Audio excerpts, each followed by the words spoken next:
হরে কৃষ্ণ। তোমরা এই যে দীক্ষার জন্য প্রস্তুত হয়েছ, দীক্ষার প্রয়োজনীয়তা কি? দীক্ষার উদ্দেশ্য হচ্ছে এই দীক্ষার মাধ্যমে মন্ত্র লাভ হয়, আর মন্ত্র লাভের মাধ্যমে আধ্যাত্মিক জীবন শুরু হয়। দীক্ষা দুটো অক্ষর, দি এবং সা।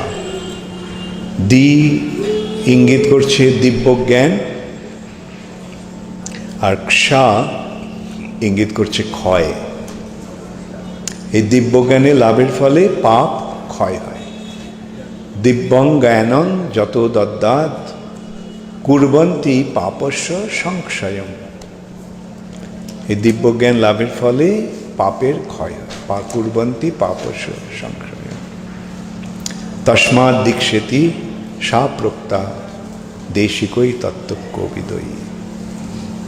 তত্ত্ববেত্তা মহাপুরুষেরা, আচার্যগণ এই অনুষ্ঠানটিকে সেজন্য দীক্ষা নামে অভিহিত করেছেন। দিব্যজ্ঞান লাভ কিভাবে হচ্ছে? দিব্যজ্ঞান হচ্ছে মন্ত্র। এই মন্ত্র এই জড়জগতের কোনো শব্দ নয়। এই মন্ত্র হচ্ছে চিৎজগতের শব্দ, শব্দ ব্রহ্ম, চিন্ময় শব্দ। এই মন্ত্র ওই চিৎ জগৎ থেকে এসেছে। আচ্ছা, সকলেই তো বিশ্বাস করে যে এই জগতের ঊর্ধ্বে আরেকটা জগৎ রয়েছে, হ্যাঁ, যেই জগৎ থেকে আমরা এসেছি এবং যেই জগতে ভগবান আছেন। আমরা যখন ভগবানের সঙ্গে থাকি তখন আমরা চিৎ জগতে থাকি।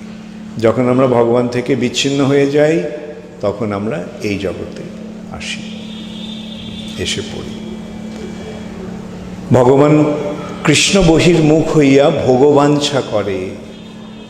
কৃষ্ণের প্রতি বহির্মুখ হয়ে জীব যখন ভোগবাঞ্ছা করে, ভোগ করতে চায়, তখন নিকটস্থ মায়া তারে জাপটিয়া ধরে। মায়া তাকে জাপটে ধরে। এই জগৎটা হচ্ছে মায়ার জগৎ, মহামায়ার জগৎ, দুর্গার জগৎ। এই জগতের অধিষ্ঠাত্রী বা অধ্যক্ষতা করেন দুর্গা দেবী, এবং দুর্গা হচ্ছে মহামায়া, ভগবানের বহিরঙ্গ শক্তির অধ্যক্ষা। এবং সেই মায়া কি করেন? তোমরা তো সকলেই জানো দুর্গাপূজা, তো তোমরা খুব আগ্রহী ছিলে, অন্তত আমি জানি না এখন কীরকম। দুর্গা কি করছে? হ্যাঁ, দুর্গাকে দেখেছ কি করে? দুর্গা ত্রিশূল দিয়ে মহিষাসুরকে মারছে। এই ত্রিশূলটা কি? ত্রিশূল হচ্ছে ত্রিতাপ দুঃখ, 3 রকমের দুঃখ। এক রকমের দুঃখ আসছে শরীর থেকে, মন থেকে। আরেক রকম দুঃখ আসছে অন্য জীবদের কাছ থেকে, কেউ দুঃখ দিচ্ছে, আমাকে কষ্ট দিচ্ছে। আর আরেকটা দুঃখ হচ্ছে প্রাকৃতিক দুর্যোগের ফলে দুঃখ। এই দুঃখ থেকে কেউ নিজেকে এড়াতে পারে? তো এইভাবে মায়া সকলকে দুঃখ দিচ্ছে, সে যেই হোক না কেন, স্ত্রী হোক, পুরুষ হোক, বালক হোক, বৃদ্ধ হোক, যুবক হোক, যুবতী হোক, ধনী হোক, দরিদ্র হোক, সকলকেই এই আসুরিক প্রবৃত্তির জন্য মায়া ত্রিশূল দিয়ে তাদের এই আসুরিক প্রবৃত্তিটাকে দমন করার চেষ্টা করছে। বোঝা গেল তাহলে দুর্গাপুজো কেন করতে? হ্যাঁ, মনে করিয়ে দেওয়ার জন্য যে আমাদের মধ্যে যে আসরিক প্রবৃত্তিগুলি আছে, সেই জন্য দুর্গা আমাদের এইভাবে কষ্ট দিচ্ছেন, ত্রিতাপ দুঃখ। দৈবী হেসা গুণময়ী, তার 3টি গুণ আছে। সেই গুণ কি? সত্যগুণ, রজগুণ এবং তমগুণ। তো এইভাবে এই জড়জগতে আমরা কি সুখ ভোগ করছি না দুঃখ ভোগ করছি? আমাদের কত রকমের দুঃখ। আমাদের যখনই আমাদের মনোবাঞ্ছা পূর্ণ হয় না তখন আমরা দুঃখ পাই, যখন আমাদের পরিস্থিতিটা অনুকূল হয় না তখন আমরা দুঃখ পাই, যখন আমাদের ধন সম্পদগুলি চুরি হয়ে যায়, হারিয়ে যায়, তখন আমরা দুঃখ পাই। এইভাবে দুঃখের অন্ত নেই।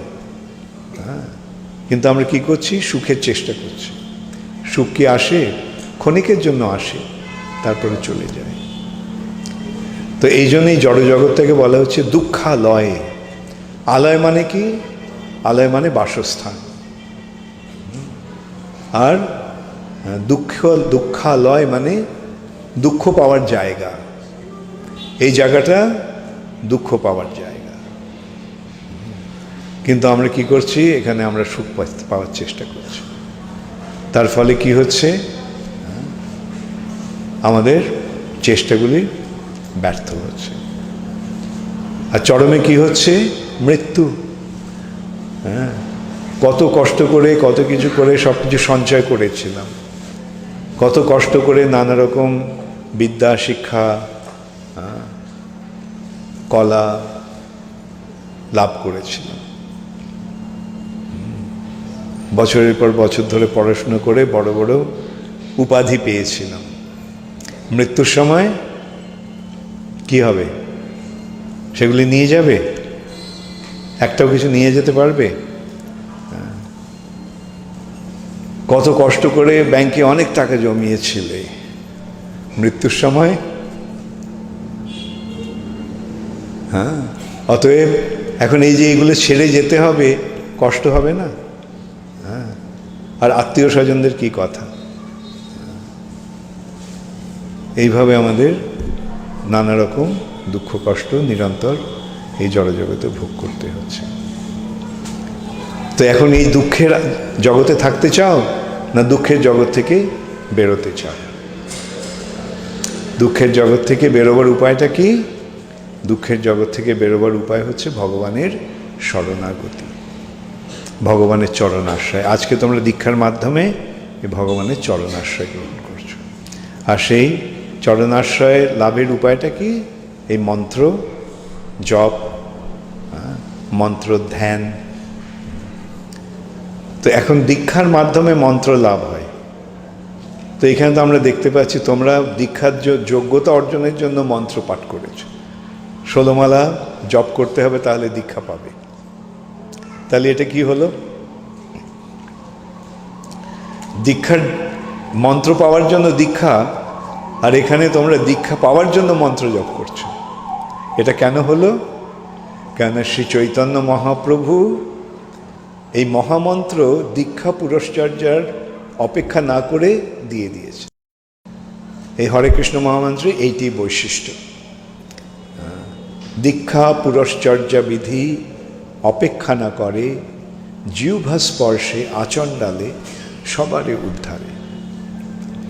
কেবল জিহ্বা স্পর্শে, অর্থাৎ এই মন্ত্র জিহ্বা দ্বারা উচ্চারণ করার ফলে চণ্ডাল পর্যন্ত উদ্ধার পেয়ে যায়। এর জন্য দীক্ষা পুরশ্চর্যা মানে পবিত্র হওয়ার পন্থার কোনো প্রয়োজন নেই। তাহলে প্রশ্ন হচ্ছে, তাহলে এখানে ইসকনে দীক্ষার ব্যবস্থা কেন আছে? দীক্ষার ব্যবস্থাটা রয়েছে এই জন্য যে দীক্ষার আরেকটা বৈশিষ্ট্য রয়েছে। সেটা হচ্ছে দীক্ষাকালে শিষ্য করে আত্মসমর্পণ, সেই কালে কৃষ্ণ তারে করে আত্মসম। তোমরা এখন কি কৃষ্ণের হতে চাও? ঠিক তো?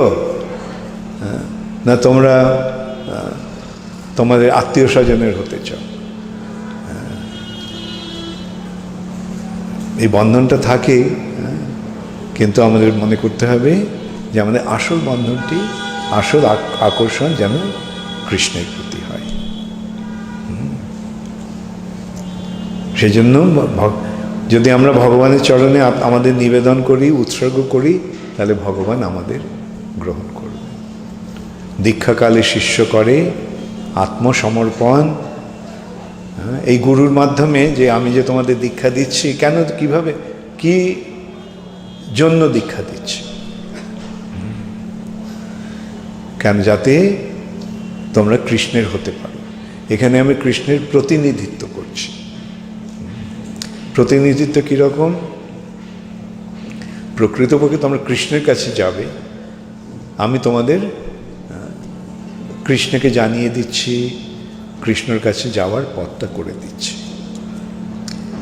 এখন কৃষ্ণের কাছে আমি নিয়ে যেতে পারবো কিনা জানি না, আমি নিজেই যেতে পারবো কিনা আমি জানি না, তবে আমি একটা কাজ করতে পারি, আমি তোমাদের সকলকে প্রভুপাদের কাছে নিয়ে যেতে পারি।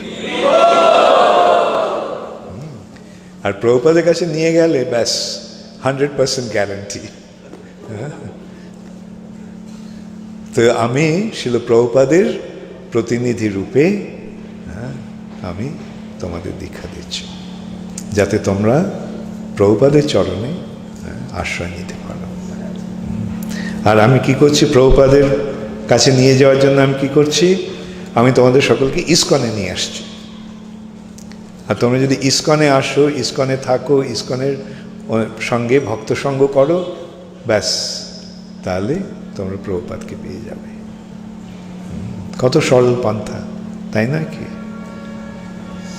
তো এই সরল পন্থাটাকে তোমরা অনুসরণ করবে। তো করতে হলে প্রভুপাদের যে নির্দেশ আছে সেই নির্দেশটা মানতে হবে। প্রভুপাদ কি বলছেন? ইস্কনে আসার যোগ্যতা লাভের উপায়টা কি? 4টে নিয়ম পালন, তাই না? মাছ মাংস খাওয়া ছাড়তে হবে, আমিষ আহার বর্জন করতে হবে, সব রকমের নেশা বর্জন করতে হবে, অবৈধ সঙ্গ বর্জন করতে হবে, এবং জুয়া, পাশা, এমনকি লটারিও বন্ধ করতে হবে। এগুলো করতে অসুবিধা হচ্ছে? এই 4টে নিয়ম পালন করতে খুব ভালো। এবং এই 4টে নিয়ম যদি পালন করা হয় তাহলেই জীবনটা সুন্দর হয়ে ওঠে। মাছ মাংস খাওয়াটা কি ভালো?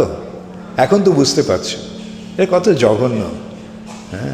আগে মাছ মাংস খাওয়াটাই আমাদের জীবনের, অন্তত বাঙালিদের জীবনের অঙ্গ ছিল, তাই না?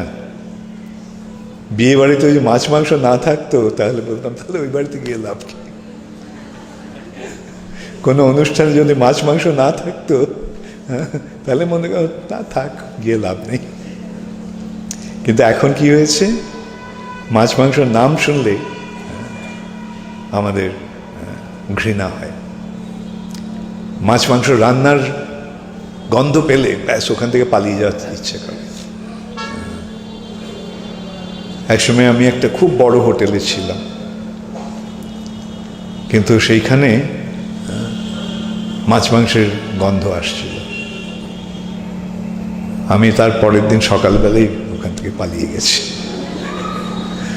সারা রাত আমি ঘুমোতে পারিনি এই গন্ধে।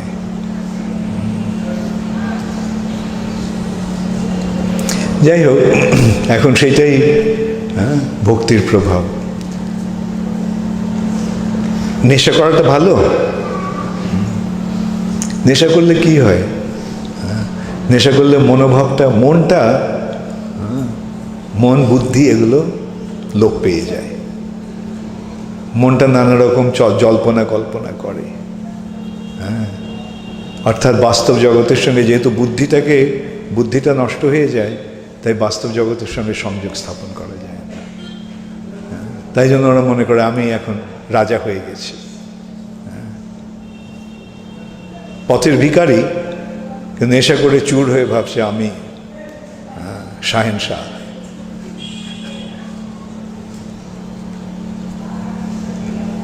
অবৈধ স্ত্রী সঙ্গ করাটা কি ভালো? অবৈধ সঙ্গ করাটা ভালো না। জুয়া পাশা এগুলো খেলা ভালো না। এই সম্বন্ধে একটা কথা আছে আমেরিকাতে, যে আমেরিকাতে খুব বড় জুয়া খেলার জায়গা হচ্ছে লাস ভেগাস। একটা শহর গড়ে উঠেছে শুধু এই জুয়া খেলার জন্য। লোকেরা নানা রকমের জুয়া খেলা আছে ওখানে, একরকম দুরকম নয়। ওখানে একটা কথা আছে যে লাস ভেগাসে কেউ লাভ করতে আসে না, সব কিছু খোয়াতে আসে। অর্থাৎ জুয়া খেলে কেউ লাভবান হয় না, জুয়া খেলে কেউ জেতে না। জুয়া খেলে সব সর্বস্ব হারায়, তাই না? নিশ্চয়ই তোমরা অনেককে দেখেছো জুয়ারি, কি হয়েছে, সব হারিয়েছে। অতএব এই কাজগুলো বর্জন করাটা ভালো নয়। হ্যাঁ, আচ্ছা, আর এই যে হরিনাম, এই কলিযুগে কৃষ্ণ নাম রূপে এসেছে। অন্যান্য যুগে ভগবানের অবতার আছে, এই কলিযুগে ভগবানের 3টি অবতার। তিনি এসেছেন শ্রী চৈতন্য মহাপ্রভু রূপে, তিনি এসেছেন নাম রূপে, এবং তিনি আসবেন কল্কি অবতার রূপে কলিযুগের শেষে। কলিকালে নাম রূপে কৃষ্ণ অবতার। এই কলিযুগে যুগধর্ম হচ্ছে এই নাম সংকীর্তন। এই নামের প্রভাবে আমরা সমস্ত পাপ থেকে মুক্ত হয়ে ভগবানের কাছে ফিরে যেতে পারি।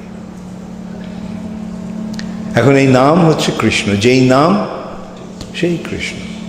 নাম এবং নামই অভিন্ন, অভিন্নতাদ নামা নামিন। কৃষ্ণ এবং কৃষ্ণ নাম অভিন্ন, এর মধ্যে কোনো পার্থক্য নেই। কৃষ্ণই নাম, নামই কৃষ্ণ। তবে নামে যদি অপরাধ থাকে তাহলে সেই নামে কৃষ্ণ প্রকাশিত হন না। নামের 10টা অপরাধ আছে, 10টা নাম অপরাধ আছে। তোমাদের সকলের এই নাম অপরাধগুলি মুখস্থ হয়েছে? হ্যাঁ, কার কার মুখস্থ হয়নি? সকলের হয়ে গেছে, ভেরি গুড। আমি শুনেছি যে মুখস্থ আছে কিন্তু আমার কাছে এলে ভুলে যায়।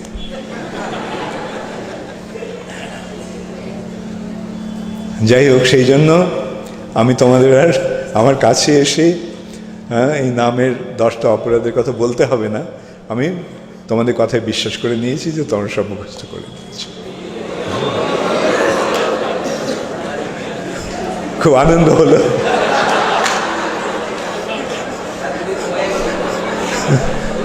স্বস্তির নিঃশ্বাস ফেললে।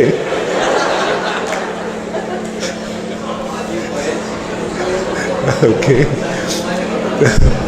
তোমরা আমি গুরুত্ব এই জন্যই দিই, কেন নাম অপরাধ যে কি সেটা যদি আমি না জানি তাহলে অপরাধ থেকে আমি মুক্ত হব কি করে, তাই না? হ্যাঁ, তো জানতে হবে অপরাধগুলি কি কি। হ্যাঁ, যেমন প্রথম অপরাধটা কি? বৈষ্ণবদের নিন্দা করা। সরল ব্যাপার, বৈষ্ণবদের নিন্দা করাটা অপরাধ। বৈষ্ণবদের নিন্দা করা ভালো? ঠিক আছে, তাহলে সেটা করবে। আচ্ছা, দ্বিতীয় অপরাধটা কি?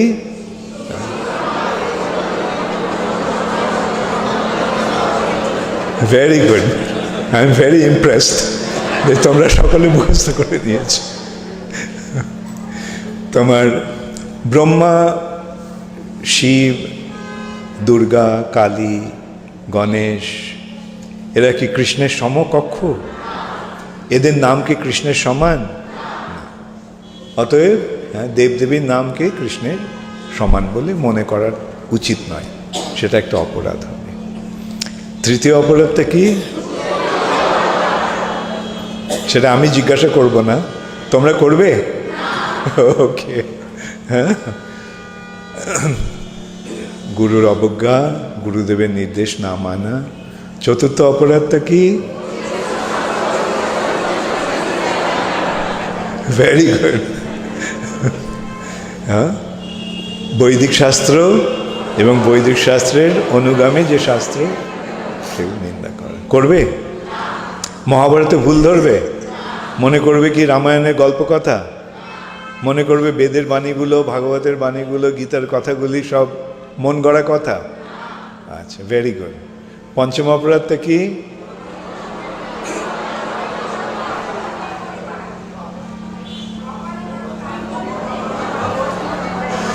এটা আমি একটু করলাম, তার কারণ অনেক সময় এটা 5 আর 6টা একটু হয়ে যায়। হ্যাঁ, আচ্ছা, ভেরি গুড। অর্থবাদ মানে অর্থবাদ শব্দটার অর্থ কে কে জানো? হাত তোলো। আচ্ছা, ঠিক আছে, তুমি বলো তো অর্থবাদ শব্দটার অর্থ।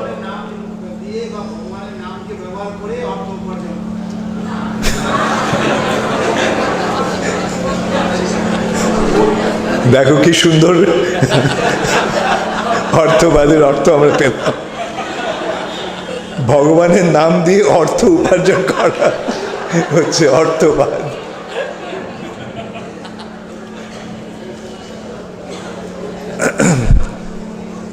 অর্থবাদ মানে হচ্ছে যে ভগবানের নাম হচ্ছে স্বয়ং ভগবান, তাই না?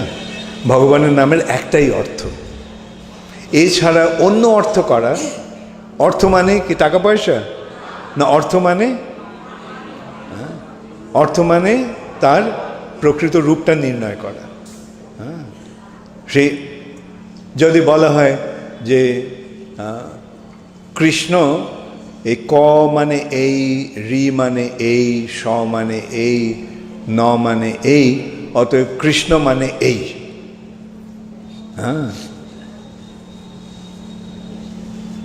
এইরকম যে বিচার, সেগুলি হচ্ছে অর্থবাদ। কৃষ্ণ নাম, কৃষ্ণ কৃষ্ণ এই শব্দটা কেবল কৃষ্ণকেই ইঙ্গিত করে, এছাড়া অন্য কোনো অর্থ যদি করা হয় সেটি হচ্ছে অর্থবাদ। ও আমার প্রতিবেশীর ছেলের নাম কৃষ্ণ, ওই হচ্ছে কৃষ্ণ। আমার নাতির নাম কৃষ্ণ, ওই কৃষ্ণ হয়ে গেছে। এইগুলো আরেকটা অর্থবাদ। অতএব এই কৃষ্ণ নামে কৃষ্ণ ছাড়া অন্য কোনো অর্থ নিরূপণ করাটাই হচ্ছে অর্থবাদ। আর ষষ্ঠ অপরাধটা কি? হ্যাঁ, অর্থাৎ তুমি বলো অর্থটা কি? ওকে, ভগবানের নামের মাহাত্ম্যকে কল্পনা প্রশ্ন। এক কৃষ্ণ নামে যত পাপ হরে, কোনো পাপীর সাধ্য নাই তত পাপ করে।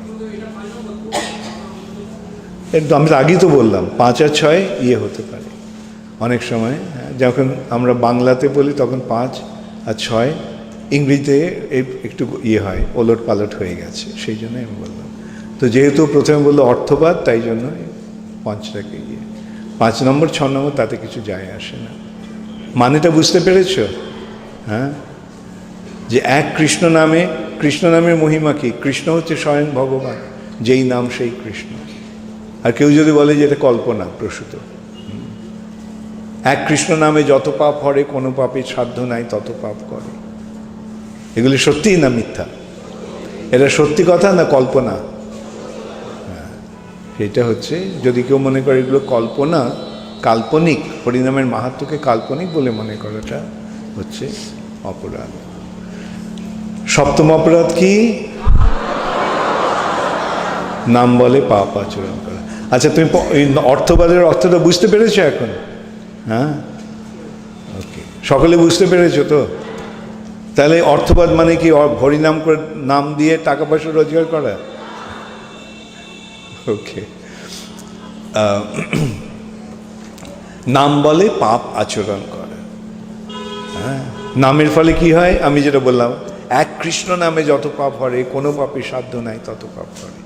তাহলে চলো পাপ করি, আবার কৃষ্ণ নাম করব, তাহলে পাপগুলো ক্ষয় হয়ে যাবে, হবে কি না? অতএব তার মানেটা কি? যখন নামের আশ্রয় করছো তখন আর কোনো পাপ করবে না। সেই জন্য এই 4টি নিয়ম, আমরা যে 4টি নিয়ম পালন করি, তাহলে পাপ হবে না। আমিষ আহার না করলে, নেশা না করলে, অবৈধ সঙ্গ না করলে, এবং জুয়াপাশা না খেললে, মিথ্যা আচরণ না করলে পাপ হবে না, পাপ স্পর্শ করতে পারবে না। সপ্তম অপরাধ, তাহলে নাম বলে পাপাচরণ। অষ্টম অপরাধ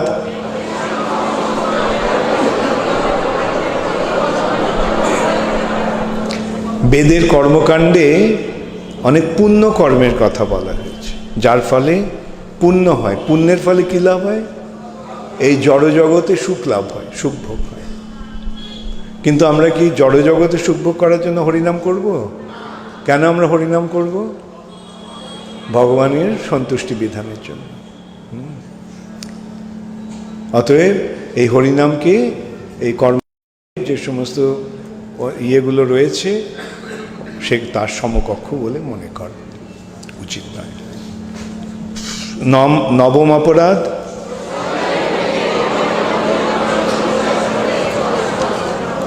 ওকে, আমি আশা করি আমি শুনতে পেয়েছি।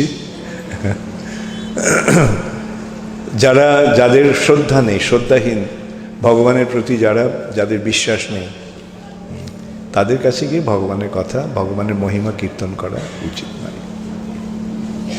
আর দশম অপরাধ,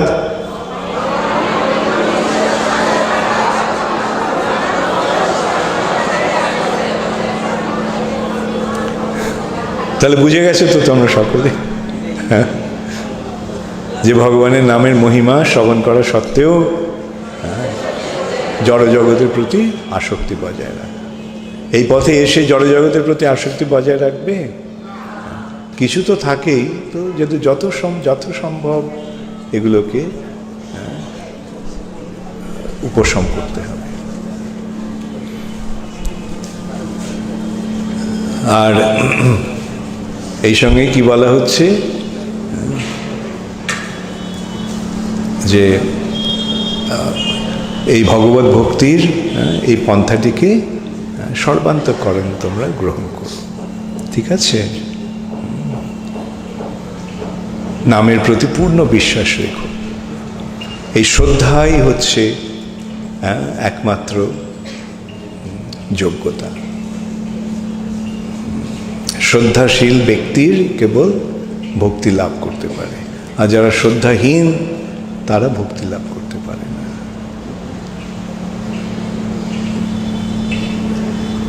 তাহলে এই দশম অপরাধ আমরা জেনে নিলাম। এবং সবসময় মনে রেখো যে এই নাম আর নামই, অর্থাৎ এই কৃষ্ণ নাম, হরে কৃষ্ণ মহামন্ত্র, আর হরে কৃষ্ণ মহামন্ত্র হচ্ছে রাধা কৃষ্ণ। হরে, রাধারানীর একটা নাম হচ্ছে হরা, সেই হরা সম্বোধনে হয় হরে, হরে। সেই রাধারানীকে সম্বোধন করা হচ্ছে হে রাধে, বলি না হে রাধে, তেমনি হরে, হে হরে কৃষ্ণ, হরে কৃষ্ণ, কৃষ্ণ কৃষ্ণ হরে হরে, হরে রাম রাম রাম হরে হরে। তোমরা এই হরে কৃষ্ণ মহামন্ত্রকে ভগবান থেকে অভিন্ন জেনে, এই হরে কৃষ্ণ মহামন্ত্রকে রাধা কৃষ্ণ জেনে তোমরা তার আশ্রয়ে থেকো। আর ভক্তিপথে এগোনো মানে কি? ভক্তিপথে এগোনোর হচ্ছে ভগবানের সঙ্গে সম্পর্ক স্থাপন করা। ভগবান আছেন এই বিশ্বাসটি সর্বান্তঃকরণে গ্রহণ করা। ভগবান আছেন, ভগবান তোমাদের হৃদয়ে আছেন। তোমরা যদি ভগবানকে কিছু বলো, ভগবান শুনতে পাবেন। তোমরা যদি ভগবানের জন্য কিছু করো, ভগবান দেখতে পান। তাহলে সেই বিশ্বাস নিয়ে করো, ভগবান যে আছেন, ভগবানকে তোমার প্রার্থনা করো। এই হরে কৃষ্ণ মহামন্ত্র নিষ্ঠা সহকারে জপ করো। একটা জিনিস জেনে রেখো, তোমরা যখন জপ করছো তখন ভগবান অত্যন্ত প্রসন্ন হচ্ছে। তুমি যদি কাউকে কোনো কিছু করতে বলো এবং যখন দেখো সে সেটা করছে, তখন কেমন লাগে তোমার? ভালো লাগে না? ঠিক তেমনই ভগবান যখন দেখেন যে তার নির্দেশ অনুসারে আমরা আচরণ করছি, তখন তিনি অত্যন্ত প্রসন্ন। হরে কৃষ্ণ।